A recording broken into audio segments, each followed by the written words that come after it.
Okay, before we get into any specifics, let's have a quick overview at third-party marketing as a whole. And I want to get you thinking about the kinds of businesses that you should be partnering with, the kinds of businesses that are going to be most beneficial to you, and the ones that you're going to be most beneficial for, because this really is a two-way street. So first up, what is third-party marketing? Basically, it's a form of marketing that allows us to capitalize on the work and the relationships and the business that our partner businesses have built up with their clients, with their customers. It's an easy way for us to get in front of our ideal clients. It's just a matter of finding the kinds of businesses that are already servicing those ideal clients of ours, and then presenting them with an offer that benefits both the partner business and us as the photographer, and of course, their clients as well. That's third-party marketing in a nutshell. The reason to use it is pretty obvious. It's just a shortcut way for us to get in front of our ideal clients, present them with an irresistible offer that comes in the form of a gift generally, could be a competition. It really is a simplified way for us to form a relationship with our ideal client without going through social media, without using the internet. This really is a person-to-person kind of strategy. You're going to be dealing with the business owner or manager, and then with their clients, their customers, who ideally will become your clients and customers. Now, yes, you can automate some of that, but the best way to go into this, the best way to approach this is with the mentality of this is a human-to-human, person-to-person relationship. Don't look for easy ways to automate it from the beginning. Go into it with an open mind and be prepared to talk to real people and then develop things from there. There is, or there has been, some stigma involved with this form of marketing. One of the big reasons is the fact that it revolves around utilising free sessions, free shoots. Some photographers, some coaches and mentors really do not like the idea of giving away free shoots. But for this strategy, it really does work as long as you can shoot consistently great work and you have a system in place where you can make good sales on the back end. So we're going to go into that in detail throughout the course. But you have to be comfortable giving away free shoots and being able to make sales on the back end. And the reason we need to be supplying free shoots is because we need to be able to give your partner business the free shoots to give away to their best clients, their best customers, who will become our clients. This whole marketing strategy revolves around that partner business of yours giving a gift of photography to their best clients. So if it's a discount, it's not really a gift. That's why we need to be giving away free sessions. One of the other stigmas involved with this style of marketing is pushy sales tactics from photographers. Now, I don't encourage those kinds of sales tactics. I haven't seen them being talked about in the group or amongst other members, so I'm guessing that's not really your style either. And to give you an example of a pushy sales tactic, there was a story going around quite a few years ago about a Melbourne photographer in the film days that would do a family shoot, and if this family came in through a free session, he would do the shoot, he'd have all the photos printed as 8x10s, and he'd sit mum and dad down. Instead of having Pro Select, he'd have 8x10 proofs, and he would go through the photos, the pile of 8x10s with the mum and dad, and ask them to choose their favourites. Which ones do you like? Which ones don't you like? And sure enough, they'd go through the first photo. They'd say, yeah, we love it. Great. It goes into the yes pile. They love the second photo. Fantastic. It goes into the yes pile. The third one, mum and dad aren't so sure on it. So the photographer grabs the 8x10, tears it in half, rip, throws it into the bin. Of course, the mum and dad are in shock, can't believe what he's just done, almost in tears, asking, what the hell are you doing tearing up photos of our family, our kids? And he said, the photographer says, well, you didn't like the photo. It's no use to me. The only place for it is the bin. And from that point onwards, generally, most families, most couples would buy the rest of the photos. They didn't want to see any more of their photos torn up. That is a pushy sales tactic. We will not be employing those kind of tactics following these strategies that we cover in the course. One of the other things that some photographers did back in the day was to inflate their voucher prices. And look, this still may happen today. So, we might talk about a voucher to the value of $150 or $195 or $250. So depending on your price list, I'm going to help you come up with a voucher value. What's a little bit unethical is if you start inflating the prices of your sitting fee to say $495 when you would never charge that in a million years just so you can inflate the price of your voucher. So to me, that's a little bit unethical. It's not the kind of thing I would do or endorse, and I would encourage you to stay away from those kind of tactics.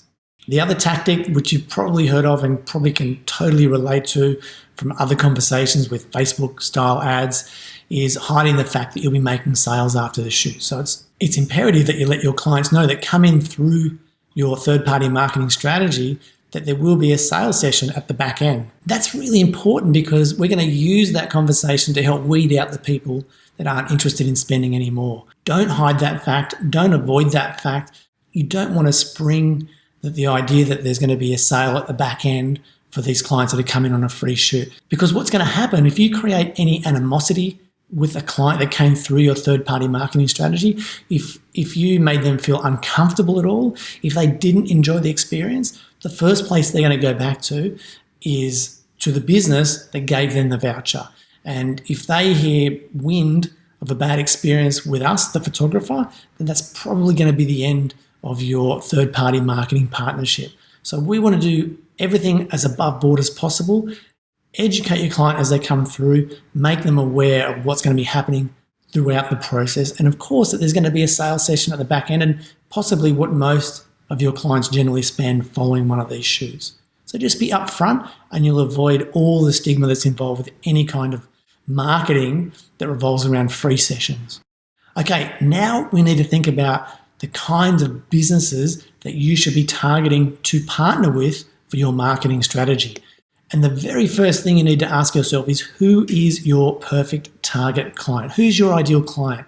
Who are they? Do you have an avatar?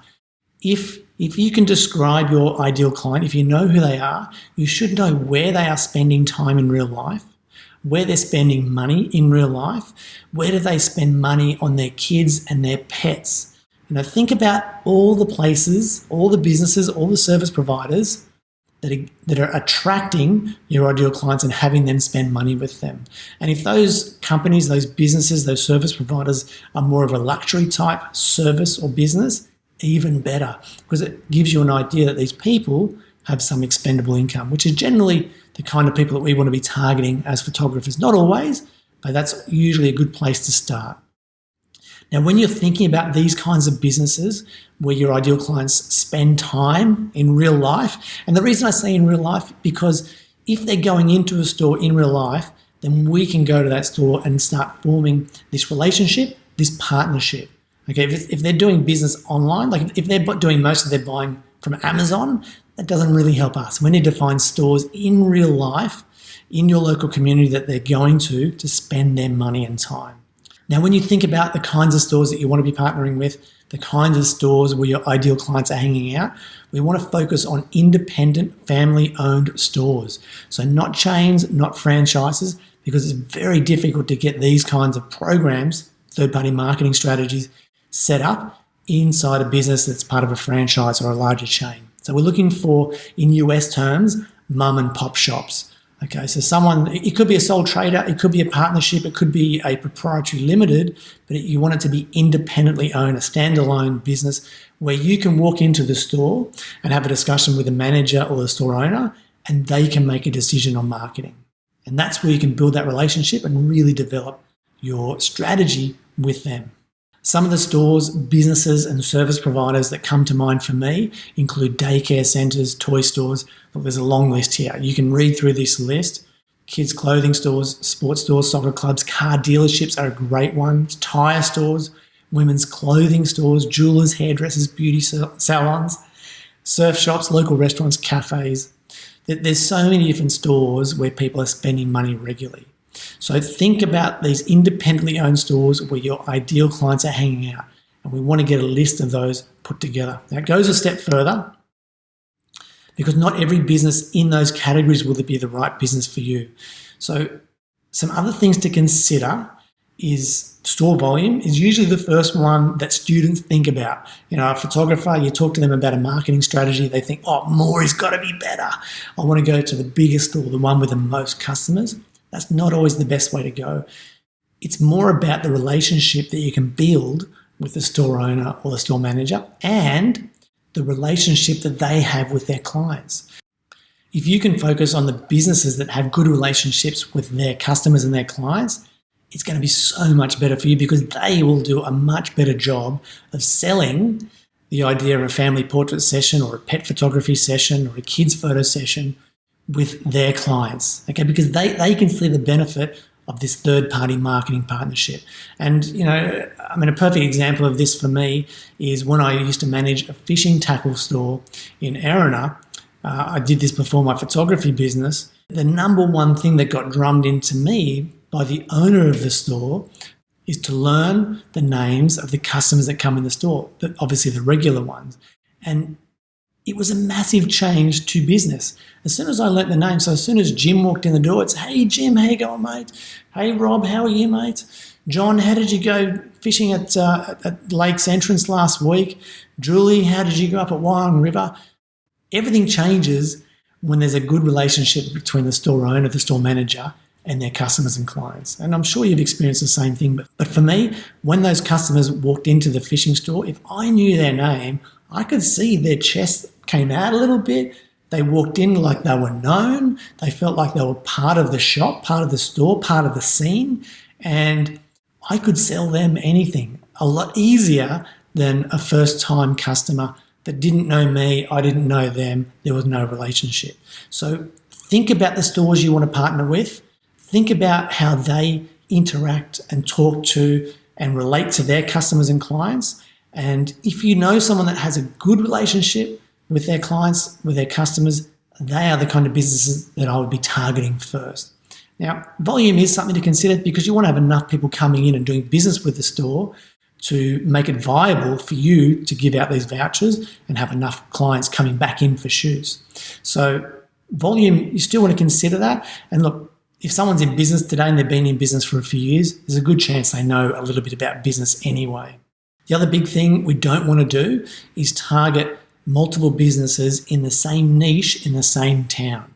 For example, if there's 2 vet clinics or 2 beauty salons in the same area, we wouldn't offer our third-party marketing deal to both those vet clinics. You go and pick one, your best one, the one you think is going to be the best to work with, and go and try and form the partnership with them. If, however, that falls through, they're not interested, then yes, you go to the other vet clinic in the local area and try and set up the relationship, the partnership with them. That's totally fine. What you don't want to be doing is offering the same marketing opportunity to both businesses operating in the same space. It takes away the power and the uniqueness of the gift that they're giving to their clients, which is your photography sessions. So you want to align yourself with one of these brands, one of these stores only, okay? Now you can have multiple stores in the same area. If one's a vet clinic and one's a beauty salon, totally fine. That's going to work. But let's focus on getting one first. So we're going to go for one business and try and build that relationship first. Once it's up and running and working, then we can focus on the second business. So the next step for you is to start brainstorming some businesses to partner with. And what I'd really like you to do for homework is to make a list of 5 businesses that you think you should be targeting that would make ideal partner businesses for your third-party marketing strategy. List those 5 in order of best to not so good. And if you can share those inside the Facebook group, fantastic.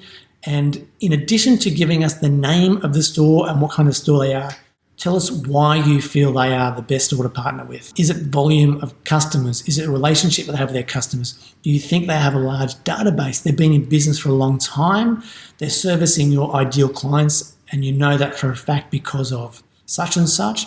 So tell me why you feel certainly those top 1, 2, or 3 are the best businesses to target in the first instance, and have them ordered from 1 to 3, best to worst. And we can get a bit of a discussion going inside the group and help people narrow down or help sort out which really are the best businesses to target first. So that's it for this module. We'll get on to the next one as soon as you've done your homework. All right, see you shortly.